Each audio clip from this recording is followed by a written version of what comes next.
நாடுடைய சிவனே போற்றி, எந்நாட்டவர்க்கும் இறைவா போற்றி. குரோதி வருடம் ஆனி மாதம் அப்படிங்கிறது தொடங்க போகுது. அப்போ ஆனி மாதத்துக்கு உண்டான ராசி பலன் அப்படிங்கிறத நாம் முன்கூட்டியே தெரிஞ்சு பார்த்துக்கிட்டோம் அப்படின்னா, இந்த மாதத்தில் இதெல்லாம் செய்யலாம், இந்த மாதத்தில் இதெல்லாம் செய்யக்கூடாது, இந்த கிரகம் நமக்கு சாதகமாக இருக்குது, இந்த கிரகம் நமக்கு சாதகமற்று இருக்குது, அப்போ அதுக்குண்டான மாதிரியான முடிவுகளை தான் நம்ம எடுக்கணும் அப்படிங்கிறத கொஞ்சம் நாம் அனுமானிச்சிக்கலாம். அதுக்குண்டான பலன் அப்படிங்கிறத நாம் ரொம்ப துல்லியமாக கணிக்கணும் அப்படின்னா, இந்த மாதத்துக்குண்டான கிரக நிலைகள் அப்படிங்கிறத பார்க்கணும். அப்போ கிரகங்களோட ராஜா சூரியன் மிதுன ராசியில் இருக்கார், பூமிகாரகன் செவ்வாய் மேச ராசியில் இருக்கார், ஆனி 27 ரிஷபராசிக்கு சுக்கிரனோட வீட்டுக்கு போகிறாரு, புத்திகாரகன் புதன் மிதுனத்தில் இருக்கார், 12 கடகத்தில் சந்திரனோட வீட்டுக்கு போகிறாரு, சுக்கிர பகவான் மிதுன ராசியில் இருந்துட்டு 22 கடகராசிக்கு போகிறாரு, குரு பகவான் ராஜ கிரகம் சுப கிரகம் ரிஷபராசியில் இருக்கார், சனி பகவான் கும்பராசியில் தன்னோட சொந்த வீட்டில் ஆட்சியாக இருந்துக்கிட்டு இந்த ஆனி மாதம் 5 அன்னைக்கு வக்கரகதி அடைகிறார். சனி வக்கரம் அப்படிங்கிறது எல்லாரும் அவசியமாக பார்க்க வேண்டிய ஒரு விஷயம். அப்படிப்பட்ட சனி பகவானோட வக்கரம் அப்படிங்கிறது இந்த ஆனி மாதம் 5 நடக்குது. ராகு கேதுக்கள்னு பார்த்தீங்கன்னா, ராகு மீனத்தில் குரு பகவானோட வீட்டில் இருக்கார், கேது கன்னிராசியில் புதனோட வீட்டில் இருக்கார். இதான் இந்த மாதத்துக்கு உண்டான கிரகங்கள். சின்ன சின்ன மாறுதல்கள் அப்படிங்கிறது இருக்குது. சில கிரக சேர்க்கை அப்படிங்கிறது 12 வருஷத்துக்கு பிறகு இந்த மாதத்தில் நடக்குது. அப்படி ஒரு அற்புதமான மாற்றங்கள் நிகழக்கூடிய இந்த ஆனி மாதத்தில் உங்களோட ராசிக்கு என்ன கிடைக்குதுன்னு பார்த்துருவோம். கடகராசி நேயர்களே, உங்களுக்கு இந்த ஆனி மாதம் எப்படி இருக்குது அப்படின்னு பார்த்தோன்னா, இந்த ஆனி மாதத்தை பொறுத்த வரைக்கும் உங்களுக்கு ஒரு நல்ல மாதம். என்ன காரணம் அப்படின்னு பார்த்தீங்கன்னா, அஷ்டம சனியோட பிடியில் சிக்கி படாத பாடுபட்டுக்கிட்டு இருந்தீங்க. கொஞ்சம் நெஞ்ச அடி இல்லை, அப்படிலாம் கிடையாது. எல்லா பக்கமும் அடி, 4 பக்கமும் அடி, உரலுக்கு ஒரு பக்கம் அடி, மத்தளத்துக்கு 2 பக்கமும் அடினா கடகராசிக்காரனுக்கு 4 பக்கமும் அடி. ஒன்றும் வெளியே சொல்ல முடியாத அளவுக்கு தான் ஓடிக்கிட்டு இருந்தது. ஏதோ இந்த குரு பகவான் கொஞ்சம் லாபஸ்தானத்துக்கு வந்ததால் ஏதோ 10 ரூபா காசு பணத்துக்கு பஞ்சம் இல்லாமல் ஓடிக்கிட்டு இருக்கு. ஆனால் வாழ்க்கையில் தோல்வி, துரோகம், அவமானம் இது எல்லாத்தையும் நிறையா பார்த்தாச்சு. அட போடா அப்படிங்கிற மாதிரி, இதுக்கு மேலே எது வந்தாலும் தாங்கிக்கவும் போய் எவ்வளோ பார்த்துட்டோம், இது என்ன பெரிய விஷயமா அப்படிங்கிற கட்டத்துக்கே நீங்கள் வந்திருந்தீங்க இல்லையா? இப்போ அஷ்டம சனி உங்களுக்கு வக்கரம் அடைஞ்சிருக்கு. இந்த மாதம் அது ஒரு முக்கியமான அமைப்பு அப்படிங்கிறத பார்க்க வேண்டியது இருக்குது. அதே நேரத்தில் உங்களோட ராசிக்கு 12ஆம் வீடான விரயஸ்தானத்தில் சூரியன் சுக்கிரன் புதன் இந்த 3 கிரகமும் ஒன்றா கூடி இருக்குது. இது எல்லாம் பார்த்திங்கன்னா அடுத்தடுத்து உங்கள் ராசிக்கு வருவாங்க. இந்த மாதம் முழுக்க சூரியன் வரமாட்டார். 12ஆம் தேதி புதன் ராசிக்கு வந்துடுவார், 23ஆம் தேதி சுக்கிரன் ராசிக்கு வந்துடுவார். அஷ்டம சனியோட ஆதிக்கமும் குறையுது. இருந்தாலும் நாம் கொஞ்சம் கவனமாக இருக்கணும். கொஞ்சம் வரவோட 10 ரூபா செலவு அதிகமாக இருக்கும். இந்த மாதிரி சூழலில் தான் அகலக்கால் வச்சிடக்கூடாது அப்படிங்கிறது.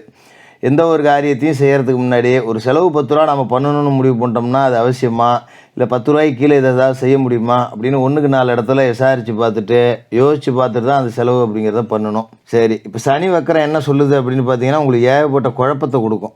ஒரு கொள்கை பிடிப்போட நம்மளால் இருக்க முடியாது. கடுமையாக முயற்சி செஞ்சு பார்த்தும் கடைசி நேரத்தில் ஏதாவது தட்டிக்கிட்டு போயிடும். இந்த மாதிரி தான் இருக்கும்.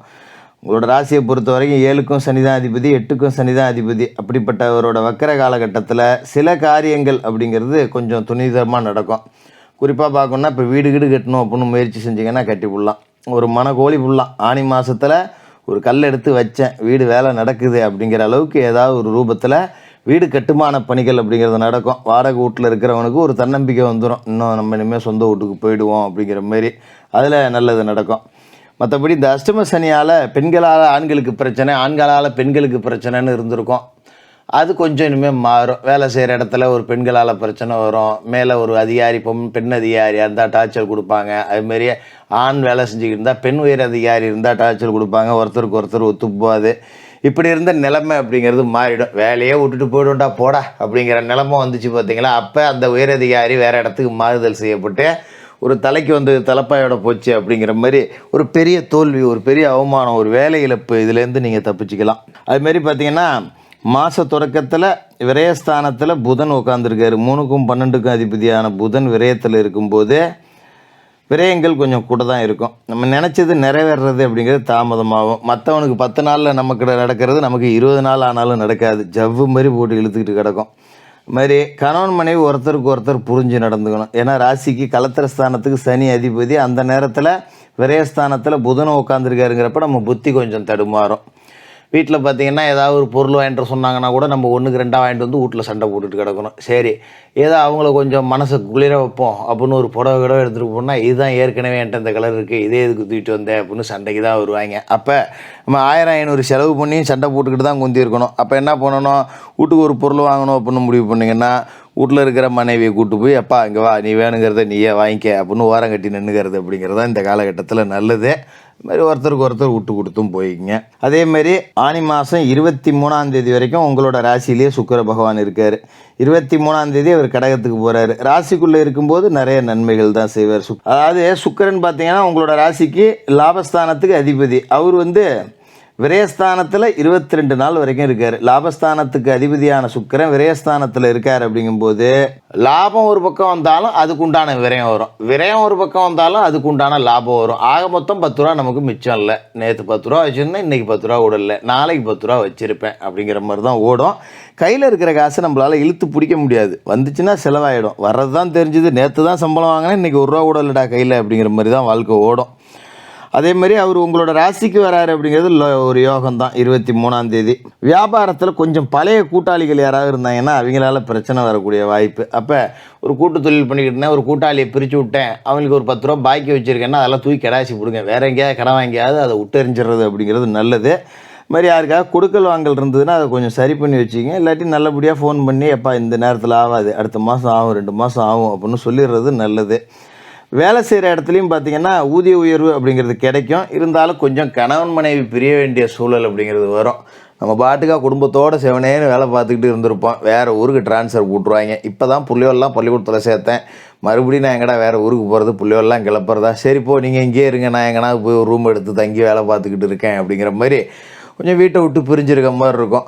அப்போ வீட்டு சாப்பாடு சாப்பிட்டவங்களுக்கு கடை சாப்பாடு, இங்கேயே கேன்டீன் சாப்பாடுன்னு கொஞ்சம் உடம்புலையும் லேசாக பிரச்சனை அப்படிங்கிறத கொடுக்கும். ஆனால் இந்த பிரிவு அப்படிங்கிறது நல்லது தான். ஒரு வெளிநாடு வாய்ப்பு கிடைச்சா ஓடி போங்க இந்த நேரத்தை பொறுத்த வரைக்கும், அதுதான் நல்லது. மற்றபடி இந்த மாதத்தில் பெரிய அளவில் பாதிப்பு அப்படிங்கிறதெல்லாம் இருக்காது. அதுமாரி உங்களோட ராசிக்கு தொழில்ஸ்தானமான மேச ராசியில் செவ்வாய் இருக்கார்.